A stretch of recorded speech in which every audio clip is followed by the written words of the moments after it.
Puja-puji hanya milik Allah yang dengan Rahman dan Rahimnya hari ini kita masih diberikan oleh Allah takdir kehidupan.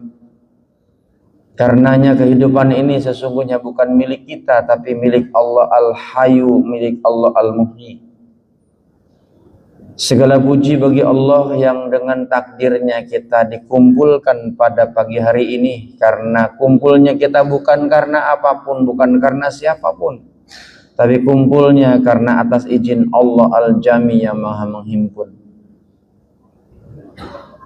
Maka kalau kita berpikir dan merenung, kita ini sesungguhnya tidak punya apa-apa. Apapun yang ada yang melekat pada diri kita sesungguhnya itu hanya sekedar titipan. Tubuh ini pun sesungguhnya bukan milik kita, tapi milik Allah Subhanahu wa Ta'ala, yang pada saatnya tiba tubuh akan dikembalikan ke tanah, ruh akan kembali berhadapan dengan Allah Subhanahu wa Ta'ala. Dan jiwanya hilang seiring dengan ruh dan jasad berpisah. Sebagai wujud rasa syukur kita kepada Allah, karena semua milik Allah, maka kita sudah sewajarnya mendekatkan diri kepada Allah. Dan betapa beruntungnya orang yang dikasih kesempatan oleh Allah. Kesempatan itu kita pergunakan untuk senantiasa dijadikan wasilah agar kita dekat dengan Allah Subhanahu wa Ta'ala. Dan kesempatan yang Allah berikan hingga saat ini, dengan kehidupan yang Allah berikan kepada kita pergunakan untuk mendekatkan diri kepada Allah. Dan salah satunya pada pagi hari ini kita dipanggil oleh Allah melalui perantara muazin untuk melaksanakan sholat subuh. Kita bukan hanya sekedar melaksanakan sholat subuh, tapi kita dirikan sholat subuh ini secara berjamaah. Dan bukan hanya sekedar berjamaah, tapi kita lakukan di masjid sebagai khairul makan, yaitu masjid tempat sujudnya orang-orang yang bersyukur kepada Allah. Dan sebagai wujud rasa syukur pula kita terus mengupdate pengetahuan, menambah ilmu agar apa yang kita lakukan sesuai dengan arahan Rasulullah. Karena tanpa kita belajar kita tidak tahu apa-apa, meskipun Allah sudah menitipkan perangkat kepada diri kita agar itu dijadikan sebagai sarana untuk menambah wawasan, ilmu, pengetahuan. Dan dengan wawasan serta ilmu pengetahuan membuat diri kita semakin kenal dengan diri, kenal dengan Allah Subhanahu wa Ta'ala, dan juga kenal dengan siapa yang menjadi perantara kita dekat dan tahu tentang diri, tahu tentang Allah Subhanahu wa Ta'ala. Karenanya jangan pernah kita melupakan siapa yang menjadi perantara kita kenal tentang diri kita, kenal tentang Allah. Dialah Nabi besar Muhammad sallallahu alaihi wasallam. Karena tanpa beliau kita tidak akan mungkin seperti saat ini. Meskipun kita bukan hidup pada zamannya, meskipun kita belum pernah menatap wajahnya karena memang beda dengan zamannya, tapi bagi kita yang belajar, bagi kita yang tahu bahwa Islam sebagai agama, beliaulah yang menerima amanah dari Allah tersebut, yang diperintahkan oleh Allah untuk disebarkan kepada seluruh umat manusia. Dan kita adalah manusia yang beruntung yang memilih untuk mengikuti Rasulullah sebagai ajaran yang dijadikan sebagai pegangan hidup. Karenanya jangan pernah lupa untuk bersolawat kepadanya dengan ucapan Allahumma sholli ala Sayyidina Muhammad wa ala ali Sayyidina Muhammad. Sholawat ini bukan untuk mendoakan Nabi, karena Nabi tanpa didoakan oleh kita, karena Nabi Muhammad SAW itu adalah pilihan Allah, kekasih Allah. Tanpa didoakan oleh kita, itu sudah dijaga oleh Allah. Kita bersolawat karena memang Allah memerintahkan kepada kita, innallaha wa malaikatahu yusholluna ala nabi ya ayyuhalladzina amanu shollu alaihi wasallimu taslima. Ada sebuah penekanan, Hai orang-orang yang beriman, berselawatlah kalian kepada Rasulullah Muhammad SAW agar kita ini selamat. Karenanya berselawatlah sebagai ungkapan rasa terima kasih, rasa syukur kita kepada Allah karena kita menjadi pengikutnya Rasulullah Muhammad SAW. Dan mudah-mudahan selawat yang kita ucapkan sebagai wujud rasa cinta kita, rasa rindu kita, dan itu disambut oleh Rasulullah dengan kecintaan dan kerinduannya kepada kita. Dan wujud kerinduan dan kecintaan kita kepada Rasulullah dengan kita terus berupaya untuk menjalankan apa yang menjadi ajaran Rasulullah yang sampai kepada kita, tentu sesuai dengan kemampuan dan juga tenaga yang Allah berikan kepada kita. Yang saya hormati seluruh jajaran Masjid Al-Hikmah KPAD 2 Cijantung, bil khusus ketuanya Bapak Profesor Dr. Haji Irman Jaya SHMH, dan juga wakil ketuanya, dan juga seluruh jajaran pengurusnya, dan juga para pinisepuh, para asatid, ibu-ibu jamaah yang dimuliakan Allah Subhanahu wa Ta'ala, termasuk yang menyimak melalui live streaming. Mudah-mudahan kita oleh Allah pada kesempatan hari ini, saat ini, diberikan oleh Allah kebahagiaan baik secara lahir maupun batin, dan juga diberikan kesempatan hidup kita hingga kita bisa menjalankan kebaikan secara maksimal. Jemaah yang dimuliakan Allah Subhanahu wa Ta'ala, tema kita pada pagi hari ini dengan sebuah pertanyaan, sudah benarkah puasa Ramadan yang akan kita jalankan? Ataupun tentu kalau ditanya yang sudah ya, bukan yang akan, yang sudah kita jalankan. Karena saya yakin di antara jamaah yang hadir, yang sering ngaji, mungkin ada yang sudah, ada yang 40 kali ya, 40 bulan, berarti usianya sudah 50 lebih ya. Karena kan wajibnya puasa setelah balik ya. Tapi ada yang sebelum balik pun masih anak-anak, ada yang puasa ya. Kalau berarti 40 kali usianya udah 50 lebih. Kalau 60 kali berarti sudah 70. Ada 30 kali berarti 40 tahun usianya. Ada yang sudah kita ulang. Kalau dalam ilmu psikologi, Pak, kalau dalam ilmu kejiwaan ada sebuah ungkapan repetition magic power. Sebuah pengulangan itu melahirkan sebuah keajaiban. Kenapa? Habit itu karena ada pengulangan. Dan kita seringkali ketika ulangan diulang-ulang itu, kalau kemudian tidak dievaluasi, maka yang diulang-ulang itu dianggap menjadi benar. Sebetulnya kita menganggap bahwa ini benar, ini salah karena ada pembanding. Oh ini benar, ini salah. Tapi kalau nggak ada pembanding, maka benar semua atau salah semua. Kalau tidak ada salah, maka bisa jadi dianggap benar. Nah, sebetulnya jemaah yang dimuliakan Allah Subhanahu wa Ta'ala, bahkan kesalahan yang diulang-ulang itu dijadikan sebagai sebuah kebenaran, betul ya? Coba aja kita melakukan kesalahan, tidak ada yang mengkoreksi, tidak ada yang mengevaluasi, tidak ada yang menegur, maka kesalahan itu dianggap benar adanya. Nah, sebetulnya jemaah yang dimuliakan Allah Subhanahu wa Ta'ala, Allah dalam Al-Quran surat Al-Hasyr ayat 18 itu Allah memerintahkan kepada kita untuk melakukan evaluasi. Ya ayyuhalladzina amanu taqullah wal tangdur nafsum ma qadamat lighad. Itu evaluasi. Orang-orang yang beriman dan bertakwa, sudahkah engkau memperhatikan tentang sesuatu yang sudah kau lakukan untuk hari esok? Berarti evaluasinya hari ini apa hari kemarin? Evaluasinya hari ini apa hari kemarin? Evaluasinya hari ini. Yang dievaluasi yang sudah lalu. Nah, sebetulnya jemaah yang dimuliakan Allah Subhanahu wa taala, kenapa ibadah Ramadan itu perlu kita evaluasi? Atau saya tanya, perlu nggak dievaluasi? Saya tanya, perlu nggak dievaluasi? Perlu. Karena sahabat Nabi yang bernama Umar ibnul Khattab itu menyampaikan, hasibu anfusakum qabla an tuhasabu.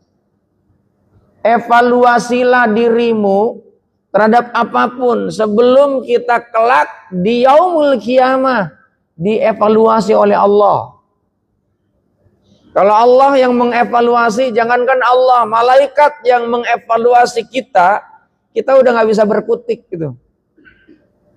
Tapi kalau kita masih hidup di dunia, ada orang yang mengevaluasi diri kita, harusnya berterima kasih. Tapi kenyataan yang ada di lapangan, kalau ada orang yang mengevaluasi, terima atau marah?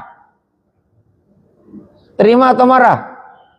Rata-rata nggak nerima dievaluasi. Kenapa? Karena biasanya orang yang nggak mau menerima evaluasi karena menganggap dirinya ana khairu minhu. Tahu itu kalimat siapa? Kalimatnya iblis, Pak. Iblis itu menganggap aku lebih baik dibandingkan dia. Apalagi kalau kita tahu bahwa keilmuannya di bawah yang dievaluasi. Biasanya nerima nggak tuh? Anak santri mengevaluasi kiai gitu kan. Kira-kira nerima nggak tuh kiainya? Kalau kiainya yang tawadhu, dia pasti akan nerima. Meskipun santri ya mengevaluasinya. Kenapa? Dia paham betul tuh kiai kalau kiainya itu belajar tentang tazkiyatun nafs. Kenapa? Karena kulu bani Adam khata. Bahwa manusia ini tempatnya salah. Tapi kalau orang kemudian menganggapnya aku ini holy man gitu kan. Tahu holy man? Manusia suci, Pak. Kalau menganggap dirinya suci, Pak, wah itu bahaya. Padahal Al-Qur'an surat An-Nazm menyebutkan fala tuzakku anfusakum huwa a'lamu bimanittaqo. Jangan pernah menganggap dirimu suci karena Allah tahu tentang kadar kualitas ketakwaan setiap orang. Saya duduk di sini bukan berarti jauh lebih hebat, enggak. Saya duduk di sini bukan berarti jauh lebih pintar, tidak. Tapi karena ditugaskan oleh ketua yaitu Prof. Dr. Irman Jaya.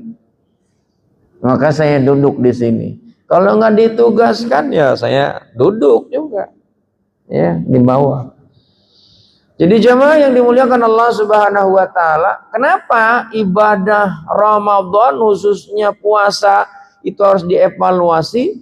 Karena ibadah siam di bulan Ramadan itu masuk dalam rukun Islam. Maka kalau salah satu rukun tidak ada, maka nggak sempurna Islamnya.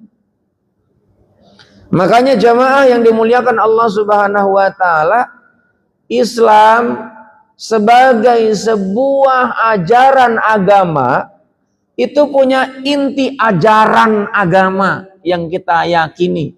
Saya mau tanya sama jamaah, inti ajaran agama Islam itu apa saja?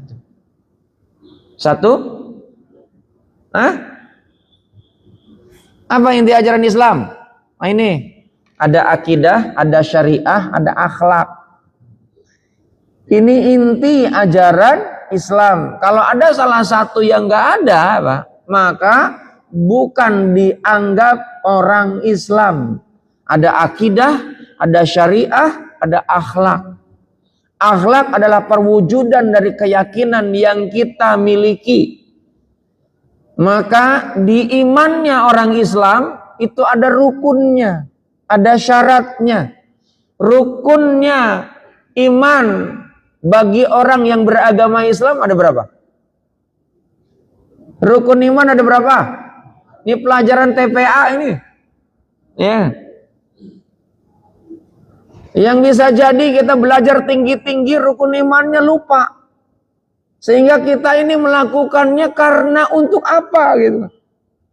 Jangan sampai tinggi-tinggi kita belajar, jauh-jauh kita belajar, kita rukun imannya nggak tahu. Nah, jamaah yang dimuliakan Allah Subhanahu wa taala, kita ini nanti menjalankan hukum namanya syariah. Dan syariah itu sumbernya dari Allah. Ya kan? Ada yang namanya ibadah, itu karena ada perintah. Dan perintah itu dari mana? Dari Allah. Kalau kita enggak mengimani akan adanya Allah, bagaimana kita akan taat akan perintah? Kemudian jemaah yang dimuliakan Allah Subhanahu wa taala, kita karena yakin kepada Allah, yakin kepada kalamnya Allah, yakin kepada utusan Allah, yakin akan atas segala ketentuan Allah, maka kemudian kita mengikuti aturan-aturan yang Allah turunkan. Namanya syariat. Dan syariat ini punya tujuan namanya maqasidus syariah. Di dalam maqasidus syariah ini jamaah yang dimuliakan Allah Subhanahu wa taala, Allah ini punya tujuan menciptakan kita. Dan tujuan utama bahwa kita diciptakan oleh Allah dengan kita ini diperintahkan ibadah, tujuan utamanya agar kita ini bahagia. Allah tidak menghendaki kita menderita. Yang menderita itu kita yang milih. Coba aja. Maka Allah turunkan nabi yang gak kehitung jumlahnya. Gak ada yang tahu tuh jumlah nabi berapa jumlahnya. Kita apalagi hidup zaman saat ini itu nebak-nebak aja. Jumlah Rasul nggak ada yang tahu jumlahnya berapa. Jumlah kitab suci yang diyakini nggak ada yang tahu jumlahnya. Cuman kita diminta dalam ajaran Islam itu 25 nabi dan Rasul saja yang wajib kita ketahui. Itu pun nggak hafal semua. Yang hafal hanya nomor 1 sama nomor akhir doang. Nabi Adam sama Nabi Muhammad SAW. Ya kan? Kitab suci begitu banyak di atas muka bumi ini, ya kan? Tapi yang wajib kita ketahui hanya 4 saja. Dari 4 itu pun hanya 1 kitab saja yang harusnya dijadikan panduan bagi kehidupan kita agar selamat. Tapi 1 pun kadang-kadang, bukan kadang-kadang, kebanyakan tidak tahu. Betul gak? Apalagi kitab yang lain. Nah, sebab itulah jemaah yang dimuliakan Allah Subhanahu wa taala, makanya di sini ada santri khusus ya untuk menggali tentang kitab sucinya orang Islam, namanya kitab sucinya umat Islam namanya apa? Al-Qur'an. Cuman jangan sampai hanya sekedar menghafal. Ya, bukan hanya sekedar sampai menghafal. Tapi yang cakep itu mengaji dan mengkaji isi dan tujuan. Kenapa? Karena dalam Al-Quran yang diyakini, Syahrul Ramadan alladzi unzila fihil Quran hudan linnasi wa bayyinatil huda wal furqan. Kalau hanya sekedar menghafal, nanti Al-Quran hanya sekedar kita kejar pahalanya tok. Sementara Al-Quran ini diturunkan untuk juknis. Tahu juknis? Petunjuk teknis. Juklak. Petunjuk pelaksana. Dalam hal apa? Dalam hidup. Maka hidup kita kalau pengen selamat, kata baginda Nabi, pegang teguhlah Al-Quran dan sunnahku. Maka Al-Quran harusnya dijadikan panduan. Sebagai apapun kita, profesi apapun kita. Nah, sebab itulah jamaah yang dimuliakan Allah Subhanahu wa taala. Di dalam Islam sebagai agama ada rukunnya, ada syahadat, ada sholat, ada puasa, saum, ya, ada zakat, ada haji, ya. Nah, jamaah yang dimuliakan Allah Subhanahu wa taala, kaitan dengan rukun Islam ini, Pak, Yang sempurna, yang bisa menjalankan secara utuh lima-limanya siapa itu? Baik, saya tanya. Orang kaya, orang miskin bisa nggak syahadat? Bisa. Orang miskin bisa ya? Miskin secara materi maksudnya? Bisa ya? Sholat bisa nggak dilakukan oleh orang yang nggak punya duit? Bisa. Yang punya baju atu-atunya bisa nggak sholat? Bisa. Kemudian saum bisa nggak orang yang nggak punya makanan, yang nggak punya pakaian banyak bisa nggak? Yang nggak punya rumah bisa nggak? Bisa. Zakat bisa nggak yang nggak punya duit? Nggak bisa. Haji bisa nggak orang yang nggak punya duit? Nggak bisa. Berarti yang bisa menjalankan rukun Islam secara utuh siapa? Nah? Orang punya duit, berarti yang masuk surga duluan orang yang punya duit itu. Lima-limanya dia jalanin. Betul gak? Oh iya, makanya Rasulullah tuh kaya. Jangan salah, Rasulullah tuh kaya. Maka jangan jadi orang Islam itu kere. Mudah-mudahan tersinggung yang miskin ini. Oh iya, supaya itu kaya harus punya ilmu. Benar? Iya kan? Orang miskin nggak bisa zakat, Pak, nerima zakat yang ada. Orang miskin mau umroh aja cuma mimpi doang, Pak. Serius, pengen. Kalau orang kaya, Pak, tiap minggu dia berangkat. Ada yang kagak pulang-pulang dia. Orang dia petugas travel.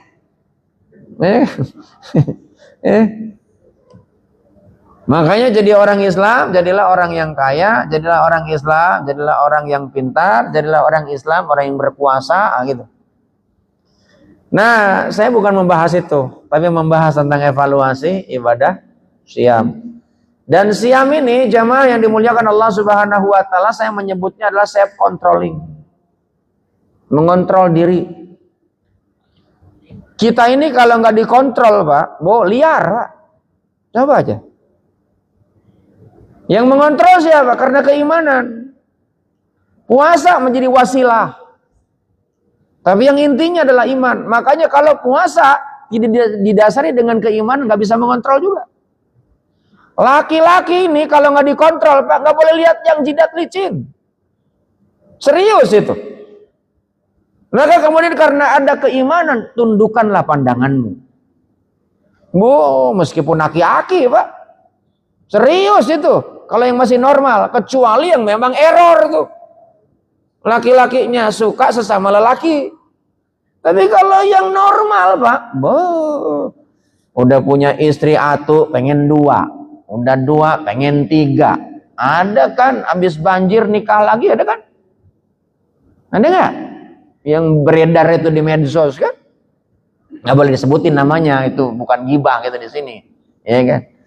Jadi jemaah yang dimuliakan Allah Subhanahu wa taala, makanya Allah tahu tentang kapasitas laki-laki, orang yang beriman, yang bisa menjaga pandangannya, imbalannya dengan ibadah dekat dengan Allah, apa imbalannya di surga? Ustaz, imbalannya apa? Yang beriman kepada Allah, mampu menundukkan pandangan kepada wanita-wanita dunia, imbalannya di surga apa? Imbalannya apa? 70 bidadari.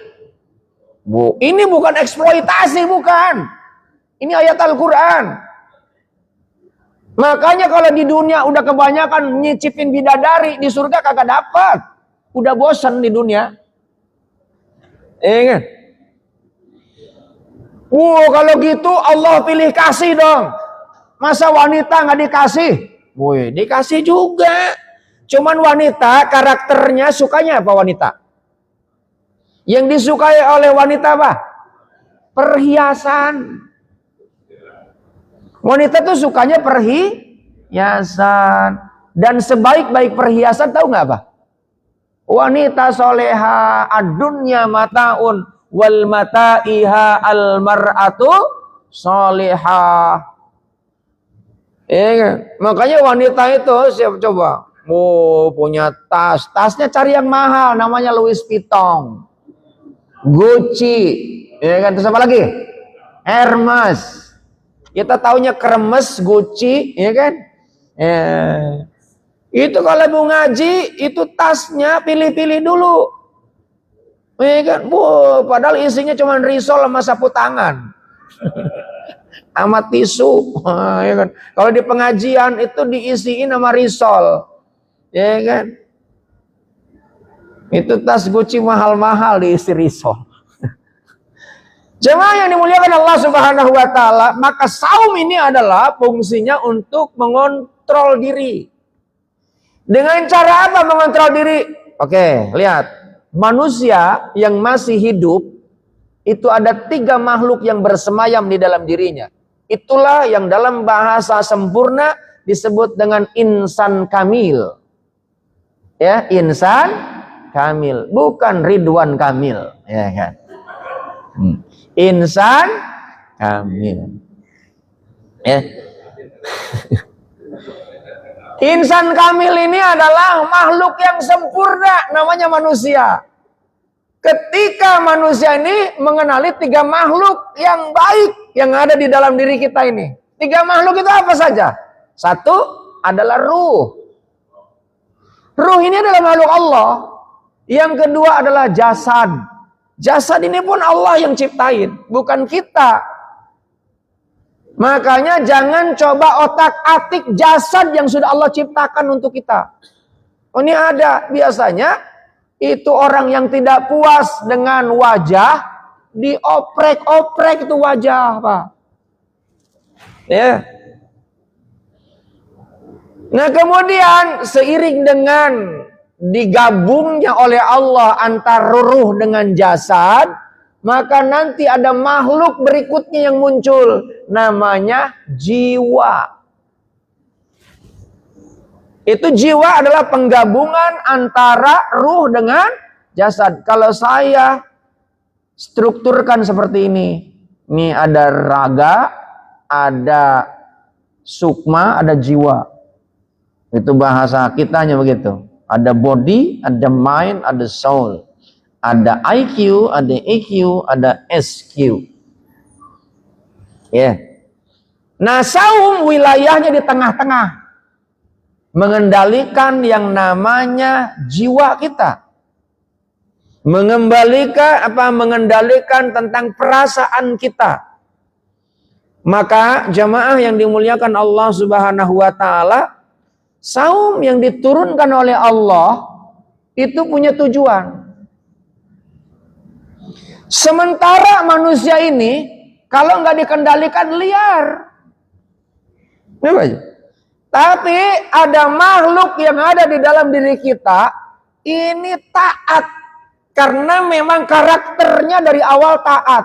Tahu nggak makhluknya, Pak? Ruh.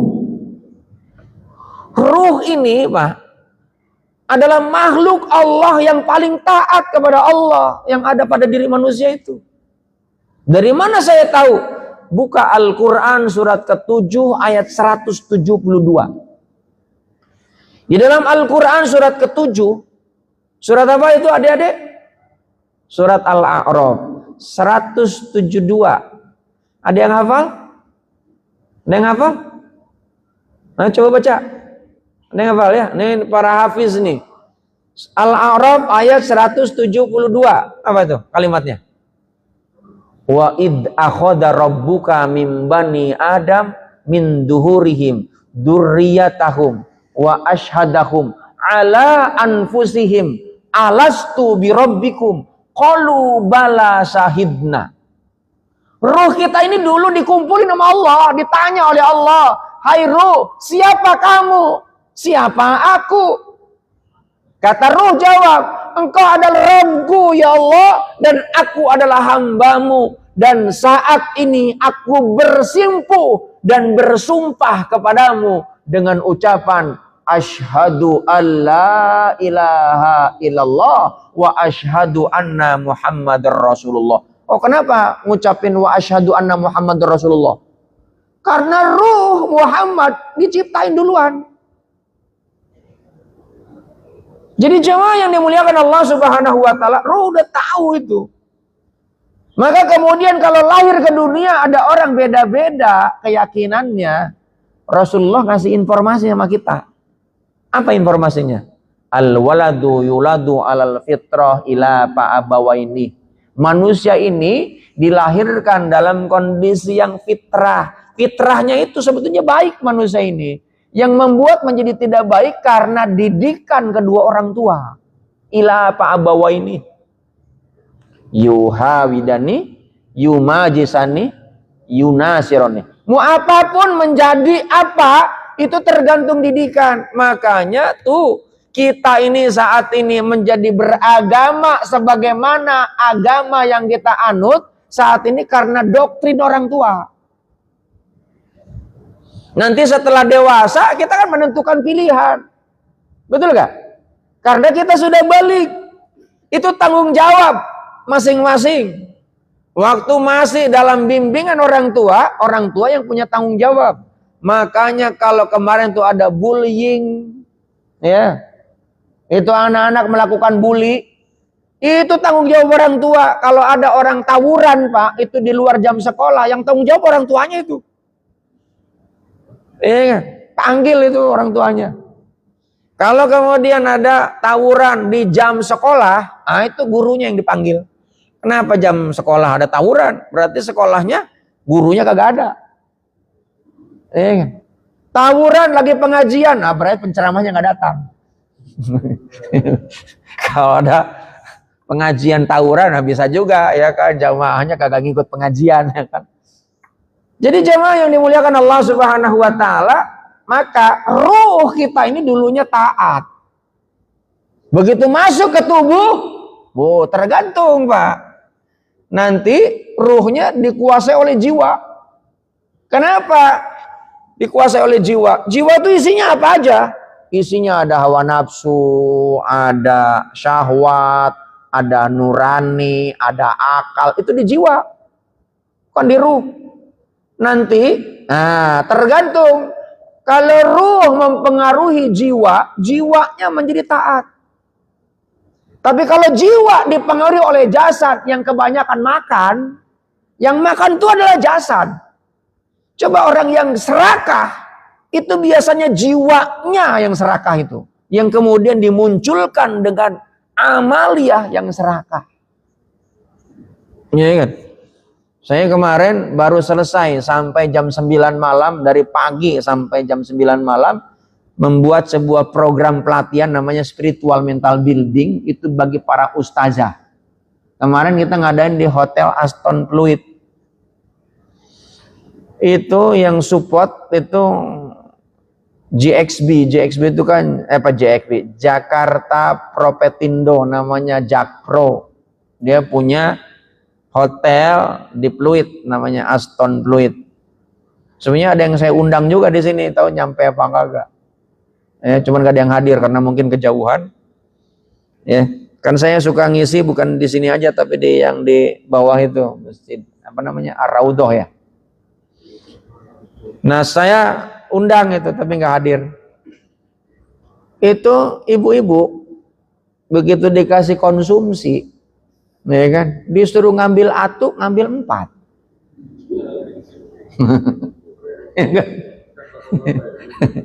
Karena pesertanya ibu-ibu semua. Kalau mungkin yang hadirnya bapak-bapak sama juga kali kan. Itu udah dikasih tahu, ya kan. Ini di hotel gitu kan, dijatah makannya karena kan disupport itu kan. Itu. Akhirnya yang lain gak kebagian. Biasanya orang kadang-kadang kan begitu, Pak, nggak peduli sama yang lain. Dia begitu orang ngantri, Pak, nggak ngelihat yang ngantri di belakang. Mau di belakang kan sama juga, dia pengen makan juga. Maka dengan adanya puasa, coba kendalikan itu yang namanya rasa kita. Ya kan? Makanya kalau ngaji nggak pakai ngaji rasa, Pak, cuman ilmu doang yang didapat. Makanya ngaji itu bukan hanya ngaji disimpan di kepala, tapi turunkan ke hati sehingga punya perasaan. Puasa itu adalah wilayah daripada rasa, ya kan? Nah, sebab itulah jamaah yang dimuliakan Allah Subhanahu wa taala, maka yang dikendalikan di puasa itu adalah rasa. Makanya jemaah yang dimuliakan Allah Subhanahu wa taala, lihat, manusia ini menjadi manusia karena mampu mengendalikan. Coba kalau manusia ini tidak terkendali, ya kayak binatang, Pak. Dia tertarik sama lawan jenis, di mana aja dia main. Coba. Bahaya gak tuh? Bahaya, Pak. Dan ternyata, Pak, manusia-manusia yang gak punya aturan itu, Pak, itu memang lebih rendah dibandingkan dengan binatang. Maka Allah menyebutnya kan begitu. Iya kan? Makanya lihat, Pak, keji itu ya perbuatan yang jauh lebih rendah dibandingkan binatang, namanya keji, Pak. Ustadz misalnya kan harusnya menjadi role model, ustadz menjadi role model, tapi ustadznya ngamuk-ngamuk, Pak. Ustadznya colek-colek lawan jenis. Bahkan bukan hanya colek-colek ustadznya dengan lawan jenis, tapi yang lawan jenisnya sampai dihamili. Ada nggak kayak gitu? Nah, sebab itulah jamaah yang dimuliakan Allah Subhanahu wa taala, dengan adanya syariat siam ya, itu pasti punya tujuan ya. Tujuannya untuk apa? Nah ini la'allakum tattaqun. Tujuannya siam itu la'allakum tattaqun. Nah, strateginya gimana? Siam ini menjadikan untuk diri kita sebagai hamba yang bertakwa. Maka ada caranya puasa itu. Caranya adalah kita diminta oleh Rasulullah, karena Rasulullah adalah utusan Allah, menahan makan, minum, berhubungan badan itu secara fisiknya ya, dari sejak terbitnya fajar sampai tenggelamnya matahari. Secara fikih udah sah tuh puasa. Nggak makan, nggak minum, nggak hubungan badan, ya, nggak ada yang masuk ke dalam tubuh melalui lubang-lubang yang sudah ditentukan oleh syariat. Dari sejak terbitnya fajar sampai tenggelamnya matahari, sah puasanya. Meskipun berantem waktu puasa. Waktu puasa berantem, yang penting kagak minum. Makan secara fikih udah sah. Cuman pahalanya kagak ada. Ya kan? Nah kan kita tujuan puasa kalau ngikutin ayat Al-Quran surat kedua ayat 183, la'allakum tattaqun, supaya kita menjadi pribadi yang bertakwa. Dan supaya menjadi pribadi yang bertakwa, jemaah yang dimuliakan Allah Subhanahu wa taala, nanti ada tolak ukurnya tuh berdasarkan ayat Al-Quran. Nah, ternyata di dalam puasa ini ada cara, Pak, yang diberikan oleh Allah. Ya, cara yang diberikan oleh Allah puasa yang kita lakukan supaya kita menjadi pribadi-pribadi yang bertakwa. Dan yang takwa itu seperti apa? Nanti akan saya sampaikan. Itu di puasa itu tujuannya, ini kan tujuan akhir takwa itu. Tujuan kita melakukan puasa, tidak makan, tidak minum, supaya melemahkan fisik. Kenapa? Karena dengan lemahnya fisik, yang lebih kuat adalah ruhani kita, roh kita. Karena kalau fisik kita kuat, Pak, cenderung kita ini egois. Coba. Puasa itu bukan mematikan kita, enggak. Cuman fisiknya dilemahkan sementara. Supaya kita bisa merenung. Ternyata kalau enggak ada tenaga, Pak, meskipun nafsunya gede, Pak, dia pasti ngos-ngosan. Akhirnya apa? Dia duduk, Pak. Coba aja, aki-aki yang gede ambek, Pak. Nafsunya gede, Pak. Nafsu gede, tenaga nggak ada, Pak. Dia paling duduk, Pak. Sambil mencak-mencak, dia duduk. Udah aki-aki, udah nggak ada tenaganya. Iya kan? Nah sebab itulah, maka dengan puasa coba dilemahkan fisiknya supaya apa? Yang naik ruhnya. Ya kan? Makanya kalau dalam ilmu psikologi, Pak, ada manusia yang memang dia terjangkiti penyakit ruhani. Ya, orang barat menyebutnya spiritual patologis namanya. Spiritual patologis itu adalah orang yang kekeringan terhadap jati diri. Dia nggak tahu tentang dirinya, Pak.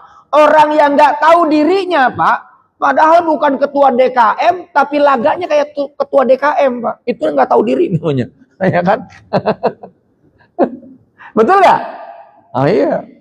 Bu, kalau di perusahaan seringkali kalau saya training, Pak, misalnya gini, dia bukan dirut tapi laganya kayak dirut, Pak. Ini nggak tahu diri namanya. Dan biasanya orang yang nggak tahu diri disukain nggak sama manusia lain? Enggak. Ya kan? Ibu-ibu bukan orang sosialita, gayanya kayak sosialita gitu. Mudah pakai baju, pakai yang mahal, pakai tas, pakai yang mahal, jam tangan yang mahal, handphone yang mahal. Padahal rumah ngontrak. Itu nggak tahu diri namanya. Yang stres suaminya. Ya kan? Nah, orang yang tahu diri adalah orang yang bisa mengukur diri. Puasa itu sampai ke sana. Sehingga lihat orang puasa itu hidupnya penuh dengan kesederhanaan. Maka jamaah yang dimuliakan Allah Subhanahu wa taala, bagaimana cara mengukur keberhasilan bahwa puasa kita dianggap sukses dan tidak, ya? Itu ada tolak ukurnya, Pak. Alam aja ada tolak ukurnya bahwa akan terjadi bencana. Itu para perkiraan cuaca itu, para peramal, ya kan? Peramal cuaca. Itu akan terjadi badai, akhirnya kagak jadi, Pak, kemarin. Ya kan udah beredar di mana-mana, ya. Ternyata direkayasa katanya cuacanya. Nah, puasa pun ternyata jemaah yang dimuliakan Allah Subhanahu wa taala bisa diukur tentang keberhasilannya. Apa yang diukur? Satu, hubungan kita dengan Allah apakah lebih baik atau tidak setelah puasa atau pas lagi puasa. Biasanya, Pak, kalau di Ramadan masjid penuh apa kosong?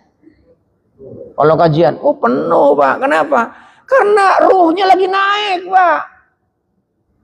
Ya kan? Jasadnya lagi dilemahkan.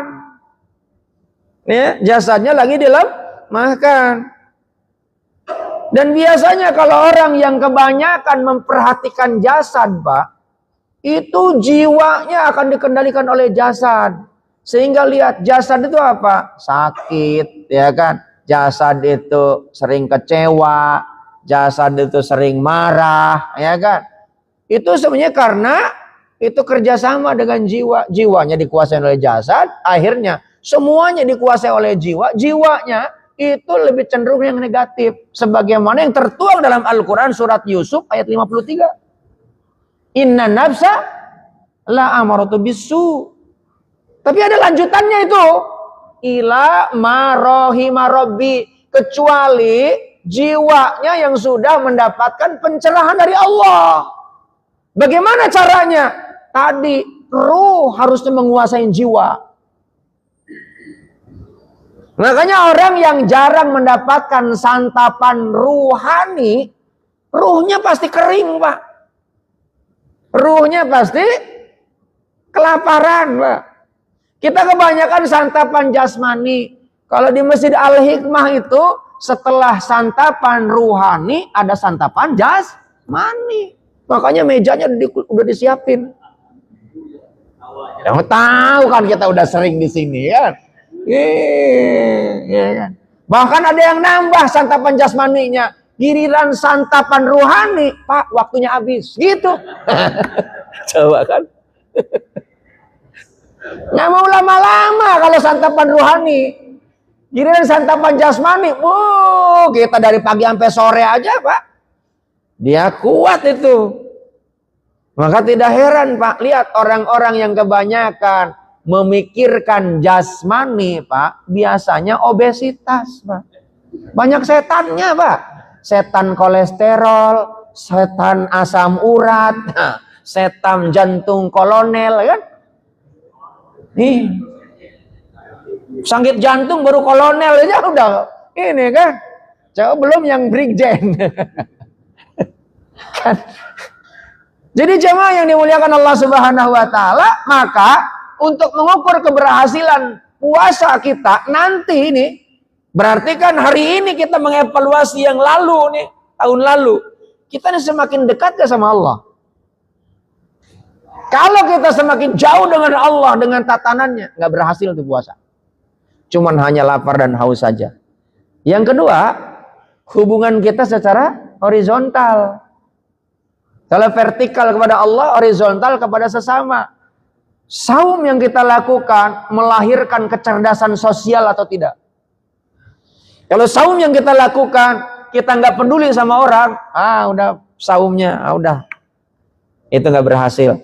Dan secara vertikal jamaah yang dimuliakan Allah Subhanahu wa taala, Allah menyampaikan, innamal mu'minuna alladzina idza dzukirallahu wajilat qulubuhum wa idza tuliyat alaihim ayatu zadatuhum imanan wa ala rabbihim yatawakkalun. Lihat, orang-orang yang beriman itu adalah orang yang apabila disebut nama Allah, baru disebut nama Allah itu bergetar, Pak. Karena bergetarnya itu kemudian memberikan sebuah arahan kepada kita untuk kita bersegera menjalankan apa yang menjadi syariat Allah. Kalau ada dengar panggilan hayya 'alas shalah, baru Allahu akbar, itu udah bersegera, Pak. Apapun aktivitas dia stop. Ya kan? Orang cuman sebentar doang. Ya, nggak ada itu yang namanya sholat sampai 3 jam tuh nggak ada, Pak. Sholat tuh berapa lama? Cuma 5 menit, itu pun yang paling khusyuk, Pak. Kadang 4 rakaat aja cuma 1 menit, Pak. Serius itu. Ya. Ada orang sholat cuma 1 menit, Pak. Dia bilang, kenapa? Saya udah dari kecil sholat, saya udah hafal. Ya, kalau yang lama itu biasanya masih belajar. Ya baca Fatihahnya pelat. Kalau saya udah hafal. Ya kan? Bahkan jangankan itu 4 rakaat, Pak. 23 rakaat cukup 5 menit. Iya kan? Ada nggak itu? Hah? Coba kan. Luar biasa ini. Makanya jemaah yang dimuliakan Allah Subhanahu wa taala, benar nggak? Ketika terdengar ayat Al-Quran bergetar hati kita. Ayat Al-Quran itu bukan hanya tertulis di dalam Al-Quran saja. Ayat Al-Quran itu yang juga tersebar di alam semesta. Kita mah ngelihat gempa kayak biasa aja gitu kan. Kenapa? Karena hatinya itu udah tertutup. Lihat yang namanya banjir bandang, malah dijadikan sebagai ajang untuk pamer politik. Coba. Jadi jemaah yang dimuliakan Allah Subhanahu wa taala, kata Allah, ini apalagi yang harus aku keluarkan supaya mereka bergetar hatinya. Ini bergetar itu bukan hanya sekadar sebuah simbolisasi, bukan. Kemudian itu sih kedinginan, Pak. Ya kan? Jadi jemaah yang dimuliakan Allah Subhanahu wa taala itu untuk mengukur secara vertikal, Pak, kepada Allah. Yang kedua, secara horizontal, Pak. Lihat. Orang yang puasanya berhasil itu adalah orang yang alladzina yunfikuna fisarra'i wadh-dharra'i wal kadhiminal ghaidh wal 'afina 'anil nas, dan kemudian Allah akhirin wallahu yuhibbul muhsinin. Jadi lebih ihsan perilakunya. Karena dengan puasa. Kenapa itu jemaah yang dimuliakan Allah Subhanahu wa taala? Berinfak, bersedekah, berbagi bagi orang yang dalam kondisi kelapangan itu gampang. Duitnya banyak. Ya kan? Apapun dia bisa kasih kalau duitnya banyak. Ini udah sakit-sakitan, duit kagak ada, kemudian dia bisa bersedekah. Hebat gak tuh? Itu bukan perkara mudah. Ya kan? Duit hanya tinggal untuk makan, tiba-tiba ada orang yang jauh lebih lapar, dia kasih. Mungkin uang 1.000 jauh lebih mahal dibandingkan uang 1 triliun, Pak. Kenapa? Urusan nyawa dirinya. Maka tidak heran, Pak, itu ada orang, Pak, dalam kondisi susah, manggul beras di tempat orang gempa, Pak. Di tempat banjir bandang. Ya kan? Ya. Jadi jemaah yang dimuliakan Allah Subhanahu wa taala, makanya nih ukuran keberhasilan bahwa saum kita ini berhasil atau tidak ketika kita mampu mewujudkan terhadap yang namanya apa yang diperintahkan oleh Allah. Ini cerdas secara sosial nih. Dia mampu berbagi dengan siapapun. Kenapa? Karena punya perasaan, Pak. Tepo salironya, Pak. Kecerdasan emosinya, ya, kepedulian, sense of terhadap krisis, sense of terhadap sosialnya itu meningkat, Pak, ketika dia baru selesai melakukan ibadah siang. Kemudian apa lagi? Wal kadziminal ghaid, mampu mengendalikan marah. Itu bukan perkara mudah, Pak. Orang lagi kesel-keselnya, Pak, lagi misalnya kayak begini, lagi orang pengajian, tiba-tiba ada yang songong, Pak. Ustaz lu kurang ajar lu, setan lu dasar. Bisa digituin, Pak. Kalau orang yang dia mampu mengendalikan marahnya, dia nggak akan mungkin terpancing. Tapi kira-kira terpancing rata-rata? Pak, terpancing rata. Lagi ceramah, tiba-tiba dia bilang babi lu. Coba. Nabi itu Pak digituin, Pak, Nabi, Pak. Nabi Muhammad juga ditimpukin. Dia santai aja itu. Maka kita mau kalau ngikutin Nabi ya begitu kan. Kemudian apa lagi? Wal'afina 'anin nas, pemaaf, Pak. Orang yang berhasil puasanya itu, Pak, itu pemaaf. Maka disimbolkan tradisi oleh orang-orang kita. Itu habis selesai yang namanya puasa, datang Idul Fitri. Mohon maaf lahir dan batin. Kata orang yang gak sejalan, dia bilang maaf-maafan itu kalau punya salah. Bukan habis Idul Fitri. Itu kata orang yang gak sejalan. Tapi kalau saya mah biarin aja dah. Iya kan? Nggak ada sesuatu yang juga terlarang. Kecuali maaf-maafan sambil bawa pisau. Wah, itu kan masalah. Ya kan? Jadi jemaah yang dimuliakan Allah Subhanahu wa taala, habis selesai kita puasa, maka disimbolkan mohon maaf lahir dan batin. Selamat Hari Raya Idul Fitri. Gitu kan? Itu adanya setelah puasa 1 bulan. Itu simbol. Nah, orang Jawa disimbolkan dengan ketupat. Ya kan? Itu orang Jawa itu disimbolkan dengan ketupat.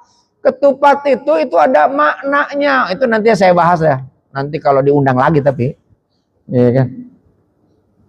Jadi jamaah yang dimuliakan Allah Subhanahu wa taala, maka nih, lihat. Yang dikendalikan oleh Allah melalui siam itu apa? Jiwa. Jiwa yang di dalamnya itu ada nafsu. Nafsu itu cenderung sering mengajak kita kepada yang buruk. Itu nafsu. Pengennya jam segini rebahan, nggak ngaji, nggak sholat, tidur, bangun tidur ada sarapan, gitu. Habis sarapan tidur lagi, gitu. Coba, kerja nggak mau, belajar nggak mau, biasanya senang-senang. Itu biasanya orang yang kena ketergantungan narkoba. Orang yang ketergantungan narkoba itu begitu. Begitu dia make, menghayal yang indah-indah. Itu begitu tuh orang yang ketergantungan obat-obatan yang terlarang itu. Begitu dia sadar, hilang tuh hayalannya. Kalau enggak tidur dia. Makanya tidur, nggak mau bergaul sama siapapun. Itu orang ketergantungan obat begitu.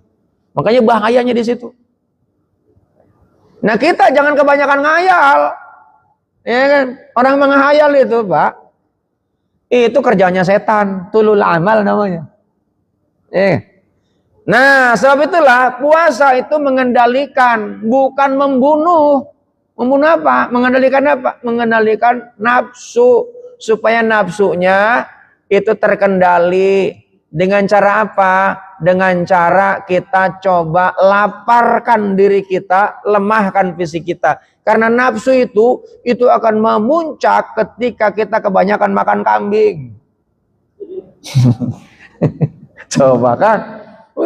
Itu kalau kambing 1 ekor dimakan sendiri, nafsu, Pak. Ya, nafsu apa tuh? Nafsu apa? Iya kan? Apa aja dimakan kalau kebanyakan jadi nafsu, Pak. Ya kan? Begitu dikit, oh dia ngamuk. Makan kok sekali dibanting, Pak. Oh, itu nafsu, Pak. Nah, sebab itulah jamaah yang dimuliakan Allah Subhanahu wa taala puasa. Makanya puasa Ramadan itu jangan 1 bulan, Pak. Itu secara teknis dilakukan 1 bulan, tapi secara makna harusnya seumur hidup. Ya, secara makna, bukan secara teknis. Teknisnya 1 bulan, tapi maknanya ibadah siam yaitu mampu mengendalikan apa yang dikendalikan hawa nafsu itu selamanya. Ya, selamanya. Dan lihat, kalau nafsu sudah terkendali, Al-Qur'an surat Al-Fajr ayat 28. Ya ayatuhan nafsul mutmainnah. Tuh, sudah mutmainnah, Pak. Kemudian oleh Allah disambut, irji'i ila rabbiki radiyatal mardiyah. Kemudian kata Allah, fadkhuli fi ibadi wadkhuli jannati. Itu kalau nafsunya sudah terkendali. Kalau nafsunya enggak terkendali, itu neraka, Pak. Setiap saat itu penderitaan. Makanya ngamuk-ngamuk mulu. Istri ngamuk sama suami, suami ngamuk sama istri, kan? Udah, akhirnya rumahmu adalah nerakamu. Begitu. Aku nggak betah di rumah. Kenapa? Lihat lu 4. Suaminya betah di kantor. Kenapa? Yang ramah-ramah, wangi-wangi, bening-bening, ya kan? Kata istrinya, gua juga 4 lihat lo. Pulang marah-marah, bukannya bawa duit, tuh bawa cuman cemberut doang. Begitu kata istrinya. Udah, rumahmu nerakamu. Harusnya baiti jannati, ya. Supaya baiti jannati, maka saya kasih kesempatan untuk bertanya. Terima kasih. Assalamualaikum warahmatullahi wabarakatuh. Silakan Ustaz.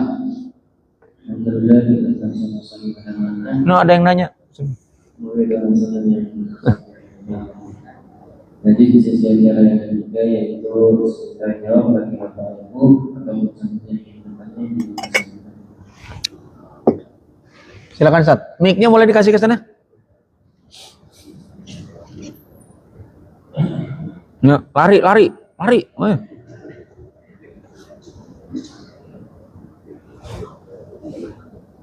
Ya, lama jalannya dah. Lari.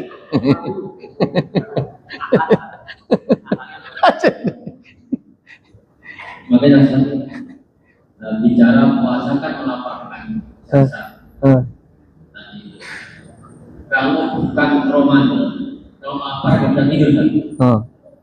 Tapi kalau Ramadan tidur terus. Masa itu? Tidur terus. Dengan apa yang terjadi? Kalau kita lapar tidak kalau Ramadan kita tidur. Kalau Ramadan? Kalau tidur, kalau puasa tidur terus. Walaupun hadisnya palsu, tapi amalnya soleh. Sumutasi. Masa? Hadisnya doa, tapi amalnya soleh. Amalnya soleh. Makanya Rasulullah menyampaikan kepada kita, jangan kebanyakan tidur. Kan? Jauhkan lambung-lambungmu dari tempat tidur. Memang godaan setan itu, makanya saya bilang salah satu ukuran keberhasilan ibadah siam kita, sejauh mana tingkat kedekatan kita kepada Allah. Orang kalau tidur itu latihan mati, Pak. Maka sudah siap mati itu kalau orang banyakan tidur, Pak. Iya, tidur itu gambaran mati. Makanya doanya bismika Allahumma ahya wa bismika amut.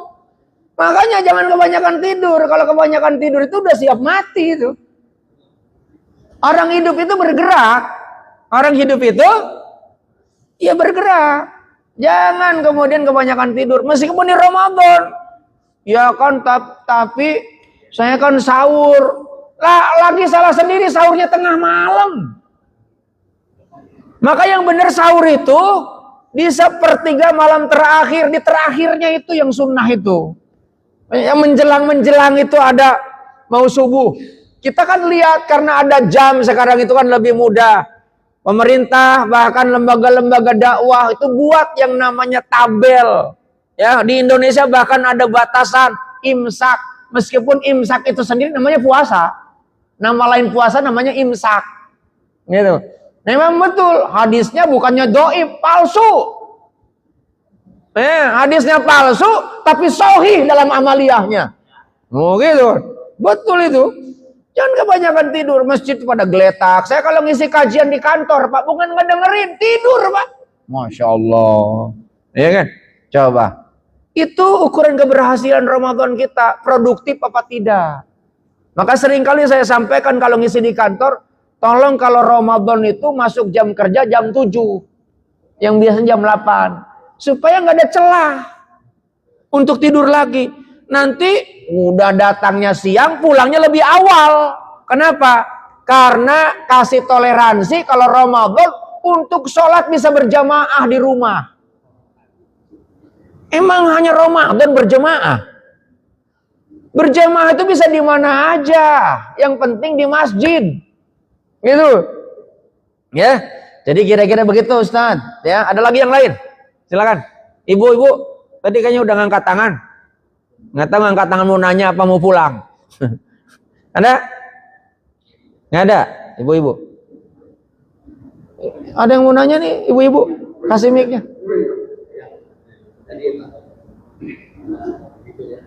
Ada? Oh, udah. Kasih. Mana, Bu? Tuh, udah disamperin tuh mic-nya. Silakan ambil. Ada nggak yang mau ambil? Tuh. Malah saling tengok-tengokan ibu nih. Tapi kalau ibu-ibu kayaknya udah pada pinter, nggak ada yang nanya kayaknya. Bapak-bapak nggak ada yang nanya? Adik-adik? Nanya nggak? Tuh, hadiah jang. Tuh. Kadia. Oh, ya kan. Sunda. Waalaikumsalam warahmatullahi wabarakatuh. Alhamdulillah, terima kasih Ustaz pencerahan pada pagi hari yang membahas tentang puasa. Saya ingin bertanya, kalau kita melaksanakan puasa, tentu kita akan terikat dengan kaidah yang sudah disebutkan melalui syariat.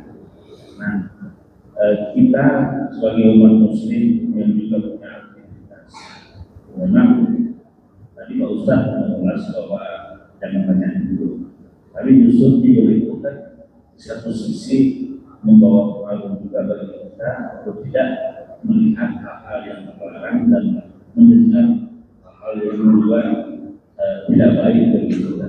Itu justru lebih bagus kita menghindar dari hal-hal yang seperti itu.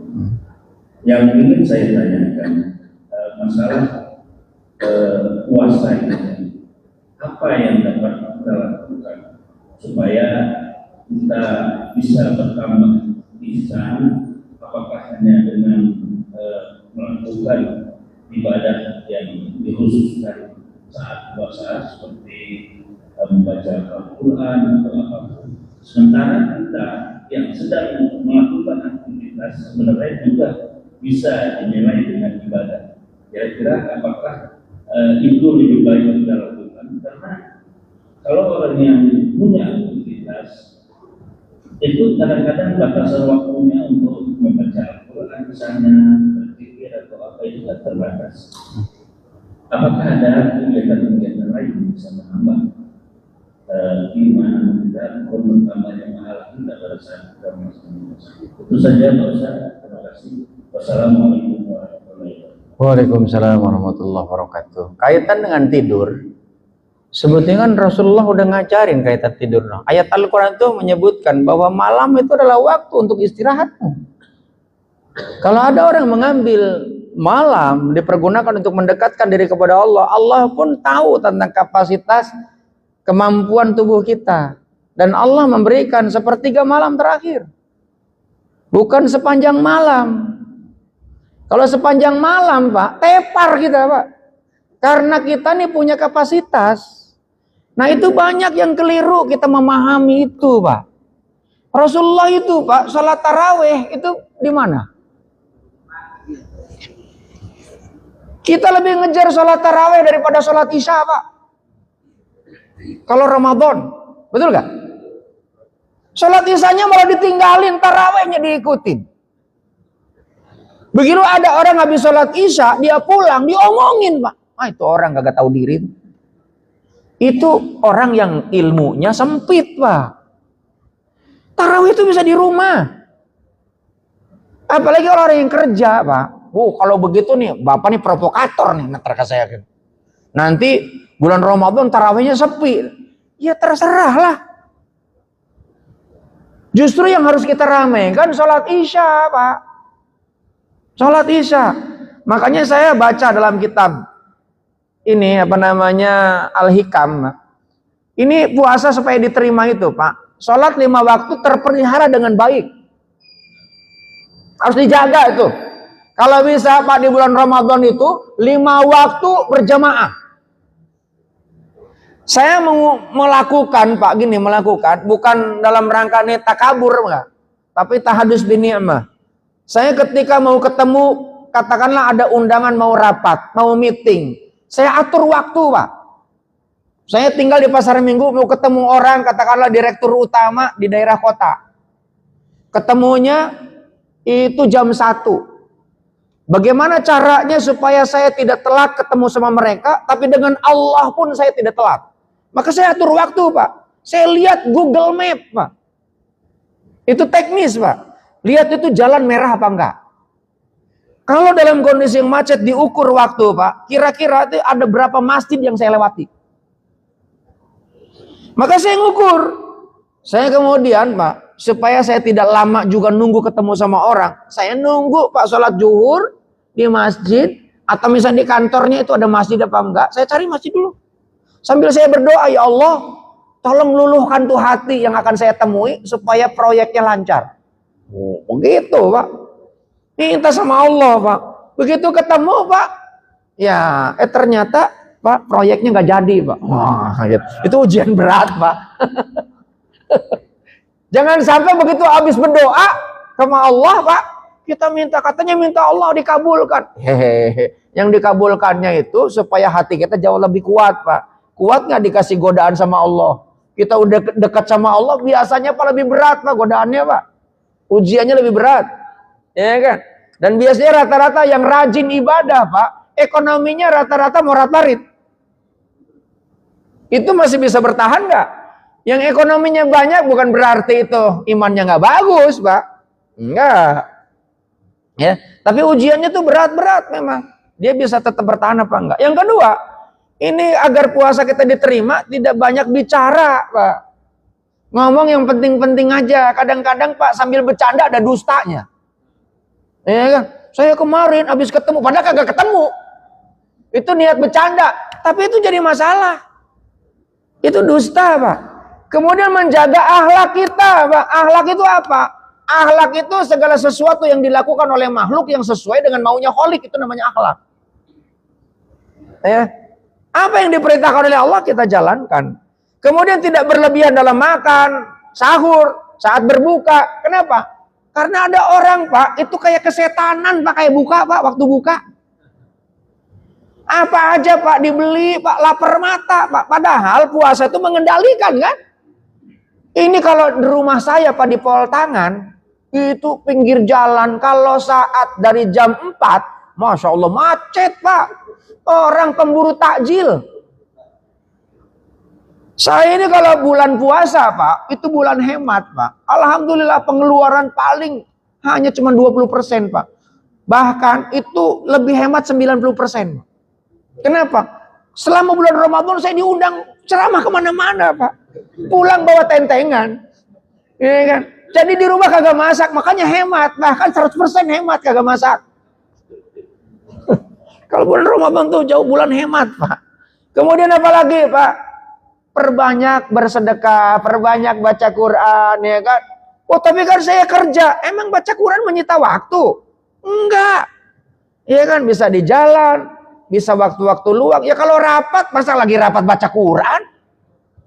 Ya kan, itu kagak bisa menempatkan aja, Pak. Ya kalau lagi meeting, lagi rapat, kalau tentara lagi apel gitu kan, masa lagi apel baca Quran? Ya kan? Ya di dalam hati aja, Pak, yang nggak usah diucapin. Gitu. Jadi seperti itu. Jadi jemaah yang dimuliakan Allah Subhanahu wa taala, ya. Ada lagi yang lain? Cukup ya? Cukup Pak. Ini soalnya nasi mandinya nanti kering. Udah disiapin nasi mandi, nanti jadi nasi wudhu lagi. Ya, mudah-mudahan Allah berkahi pertemuan kita dan Allah turunkan yang namanya rahmat melalui ilmu yang kita pelajari, sehingga semakin kita dekat dengan Allah dan kita bisa menjalankan ibadah siam Ramadan di tahun ini, menjadikan siam lebih baik. Dan kita berdoa kepada Allah, mudah-mudahan umur kita disampaikan oleh Allah pada bulan Ramadan, dan juga bisa kita isi bulan Ramadan dengan sebaik mungkin. Al-Fatihah. A'udzubillahi minasyaitonir rajim. Bismillahirrahmanirrahim. Alhamdulillahirabbil alamin. Arrahmanir rahim. Maliki yaumiddin. Iyyaka na'budu wa iyyaka nasta'in. Ihdinas siratal mustaqim. Siratal ladzina an'amta 'alaihim ghairil maghdubi 'alaihim waladdallin. Wa'funa ya karim. Wa'funa ya rahman. Allahumma ij'al hadha jam'an marhuma wa tafarruqana min ba'di tafarruqan ma'suma. Allahumma ahsin akibatana fil umuri kulliha wa ajirna min hijid dunya wa adabil akhirah. Mari kita bersama-sama. Subhanakallahumma bihamdika asyhadu an la ilaha illa anta astaghfiruka wa atubu ilaik. Rabbana taqabbal minna innaka antas samiul alim wa tub alaina innaka antat tawwabur rahim. Rabbana atina fid dunya hasanah wa fil akhirati hasanah wa qina adzabannar. Walhamdulillahirabbil alamin. Wa lakum minkum. Assalamualaikum warahmatullahi wabarakatuh.